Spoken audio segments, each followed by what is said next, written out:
अगर पूरी बुद्धिमानी और ताकत के साथ इस डर को समझा ना जाए तो यही डर इंसान के पतन का कारण बनता है। ऐसा मनुष्य जो खुद पर संशय करता है, खुद पर संदेह करता है, भला वह कैसे सफल हो सकता है। लेकिन बुद्धिमानी से अगर इस डर का उपयोग किया जाए तो यही डर उसकी सबसे मजबूत ताकत बन सकता है।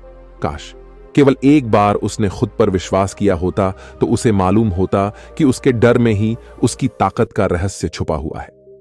यह कहकर सन्यासी चुप हो गया और चुपचाप अपने कदमों पर ध्यान लगाते हुए आगे जाने लगा। संध्या का समय था और एक किसान जंगल में से होकर गांव की तरफ निकल रहे थे।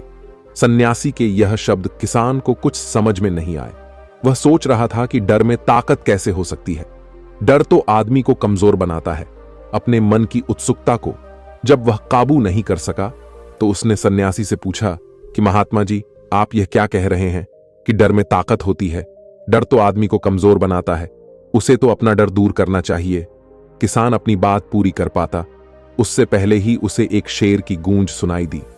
शेर की गर्जन सुनकर किसान का रोम रोम कांप गया, उसके कान सुन्न हो गए। जंगल से आती एक एक आहट उसे साफ सुनाई दे रही थी। उसके कदम वहीं पर जम गए थे। वह हिल भी नहीं पा रहा था। उसे पता था कि छोटी सी हरकत उसकी जान जोखिम में डाल सकती है। उसका दिल तो तेजी के साथ चल रहा था, लेकिन फिर भी वह अपनी सांसों पर काबू पाने का प्रयास कर रहा था।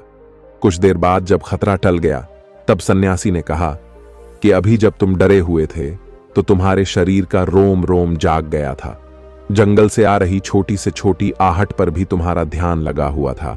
तो इस प्रकार अपने मन के डर के कारण तुम होश में आ पाए, तुम पूरा ध्यान लगा पाए। इससे पहले जब तक तुम्हें शेर की गूंज सुनाई नहीं दी थी तब तक तुम अपने विचारों में खोए हुए थे।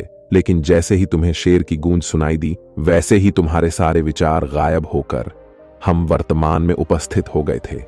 यदि तुम्हें अभी शेर से बचकर भागना होता या फिर उससे छिपना होता तो तुम्हें अपने शरीर की वो क्षमता देखने को मिलती जो आज तक जीवन में तुमने खुद भी महसूस नहीं की होगी।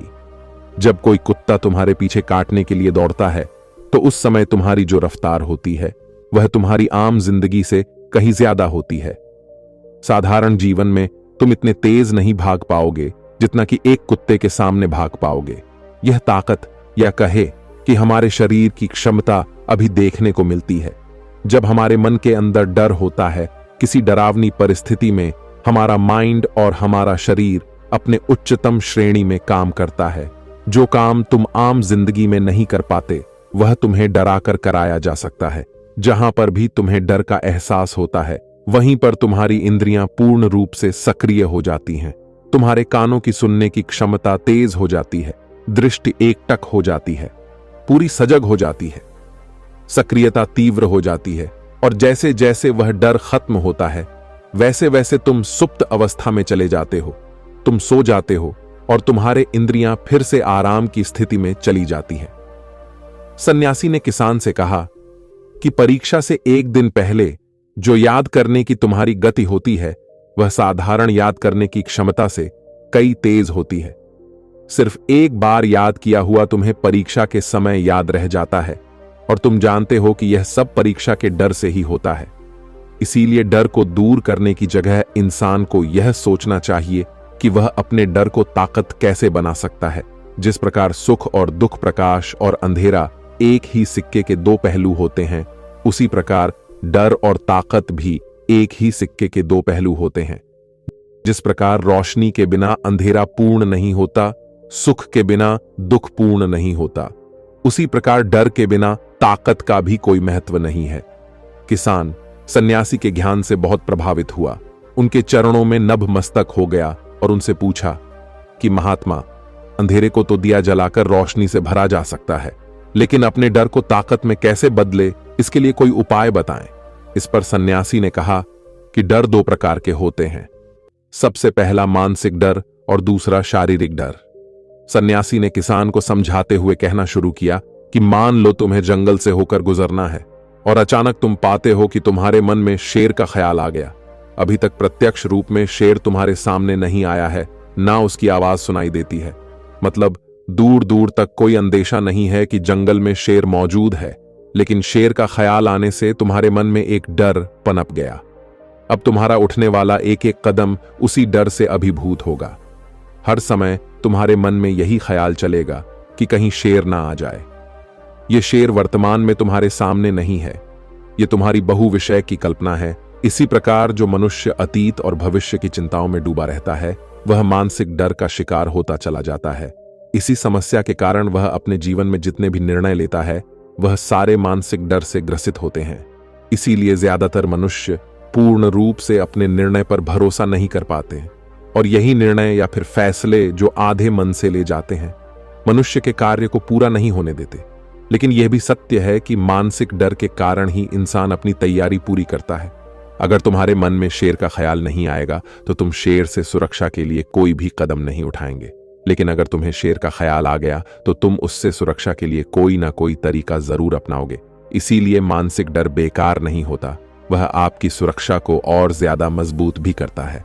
लेकिन समस्या तब शुरू होती है जब आप चाहकर भी कुछ नहीं कर सकते, लेकिन उसके बावजूद आप मानसिक डर झेल रहे होते हो।